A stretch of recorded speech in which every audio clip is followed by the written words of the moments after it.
बातें करना, उनके किस्से कहानियाँ सुनना सुनाना तो बनता ही है।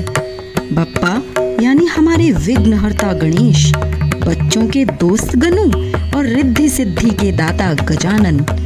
जितना विशाल उनका शरीर है, भव्य उनका स्वरूप है, उतने ही अनोखे उनके किस्से कहानियां हैं, जिनमें से कुछ हमने अपनी दादी नानियों से भी सुने होंगे। चलिए आज सुनते हैं हमारे प्यारे गणपति की ऐसी ही कहानी।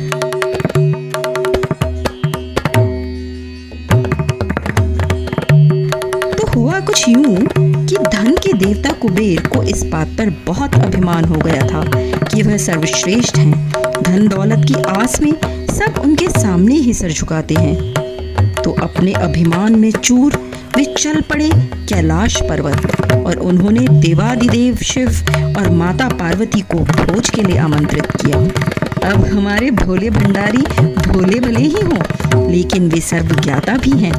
वे समझ गए कि कुबेर अपने घमंड की पूर्ति के लिए भव्य भोज आयोजित कर रहे हैं। तो उन्होंने कुबेर से कहा कि उनके स्थान पर गणेश भोज पर आ जाएंगे।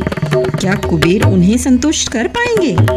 कुबेर ने मन में सोचा कि एक बच्चा आखिर कितना खा लेगा, और शिवजी को आश्वासन देकर वे चल दिए अपने भव्य भोज की व्यवस्था करने। फिर आई कुबेर की परीक्षा की घड़ी।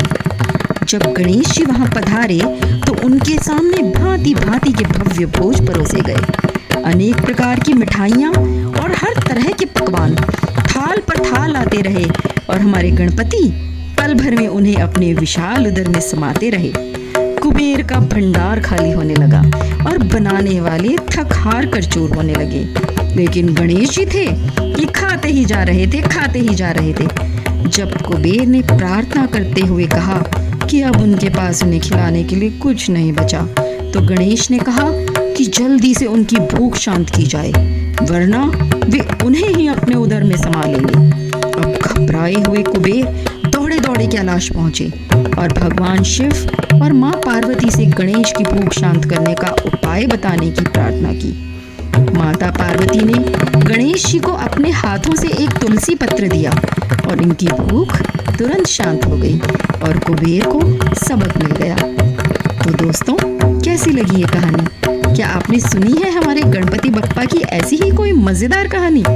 कमेंट सेक्शन में बताइए।